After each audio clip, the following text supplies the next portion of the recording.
North Korea tested a new kind of ballistic missile, one that can be launched from a submarine. The UN Security Council is set to hold a closed-door emergency meeting on the same, but the real question is, how does this change the balance of power in the Korean peninsula? Our next report has some answers.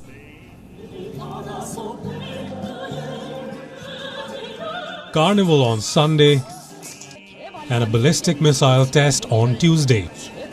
That's how you start the week in North Korea. What have they fired this time? A submarine-launched ballistic missile. It was tested here near the city of Sinpo facing Japan. This is where North Korea parks its submarines. Reports say the missile flew about 450 kilometers and reached a maximum altitude of 60 kilometers, enough range to strike both South Korea and Japan. But Pyongyang already had this capability. So what makes this test different? It is an additional option. If the North's land-based nuclear sites are destroyed, they can fall back on the submarines. Plus, firing from underwater makes it harder to detect missiles. How is South Korea responding? With some showmanship of its own. Seoul is hosting its largest ever defense expo.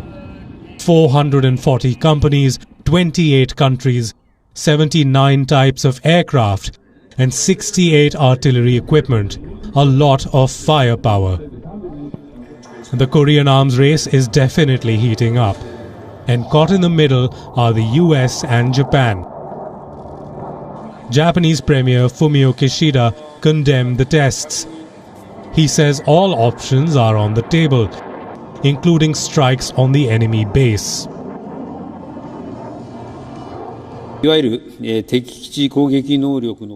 have instructed this government to consider all options, including the so-called enemy-based strike capability. It will drastically strengthen our defense capabilities as the Kishida administration is determined to protect our land, territorial sea and airspace as well as the people's lives and assets, no matter what. Does this mean the end of diplomacy? Not yet. The United States is still hoping for a miracle. They are ready for direct talks with North Korea, no conditions attached. The U.S. continues to reach out to Pyongyang to restart dialogue.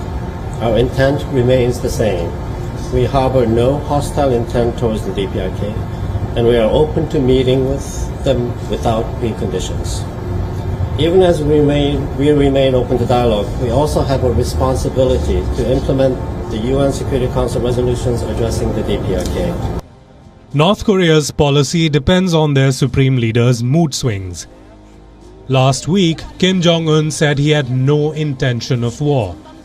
Today, he fires a ballistic missile. Where I'll be going and how long I'll be gone.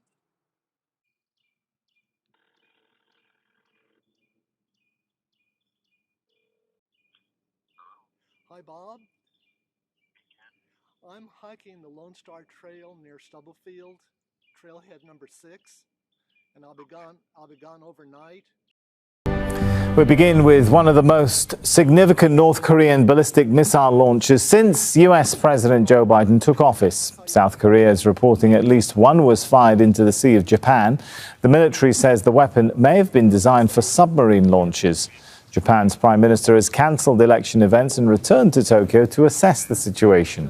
It is very regrettable that the country has continued launching missiles since last month. I'd rather not predict North Korea's intentions of firing the missiles from my point of view, but I think we must continue making efforts on grasping the situation and collecting information.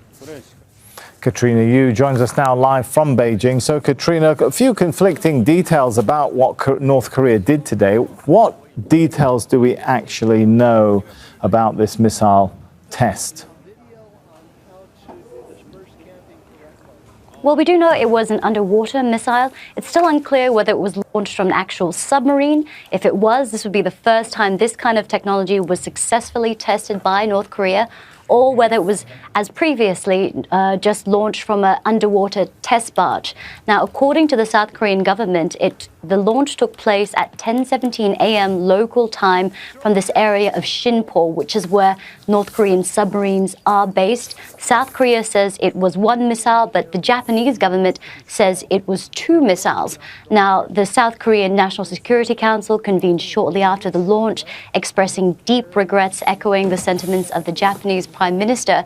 But a Japanese spokesperson used stronger terms. He condemned the test, saying that it was a danger to regional peace and stability. Now, we know at the moment that, as you mentioned, the Japanese Prime Minister has cancelled his electioneering campaigning events to return to Tokyo. This missile was launched off the coast of Japan. They're extremely concerned, assessing this situation closely. So far, they say there have been no damages or casualties. But these parties are concerned because this is the 8th missile launch this year from North Korea. Earlier tests defied UN sanctions on North Korea, and the previous one was just a few weeks ago at the end of September when Pyongyang tested a hypersonic missile. And Katrina, where does this leave the prospect of resuming talks now? Well, the timing of this is interesting. South Korea is in the middle of a big diplomatic push to re-engage North Korea in the denuclearization process. This process completely stalled under the previous U.S. Trump administration. An envoy from the U.S. reiterated a message to Pyongyang just yesterday on Monday, saying that the U.S.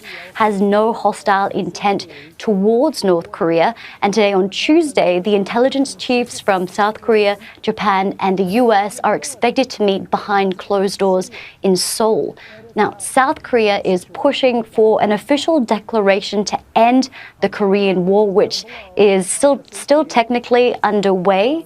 So we don't know whether this missile launch was in response to this flurry of diplomatic activity. What is also interesting about the timing is that this week in Seoul is the opening of this big weapons trade fair, the ADEX trade fair, happening in Seoul, where a range of Asian countries are doing their shopping for the latest new high-tech weapons.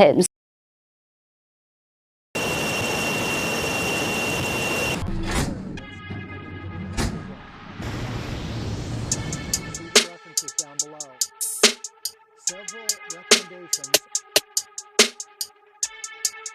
apply to stealth camping. For example, when hiking along the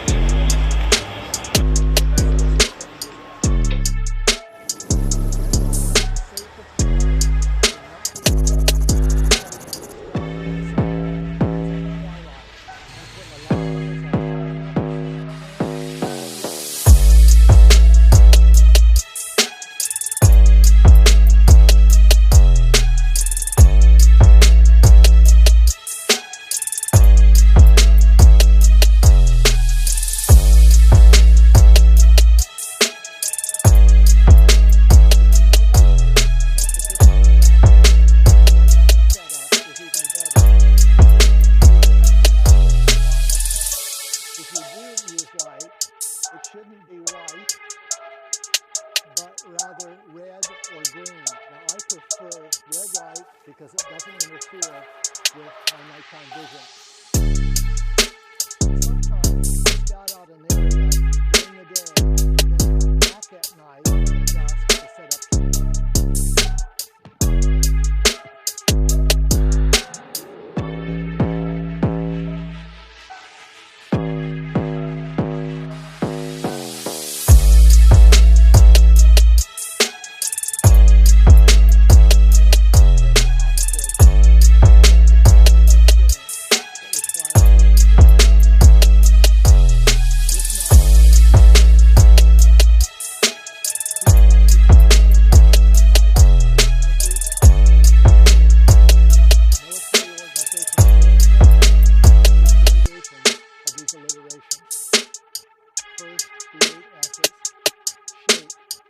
Shapes should not look like they're human.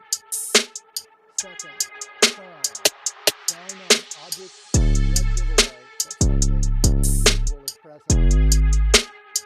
Silhouette. Silhouette should look like the surrounding area. Saturation.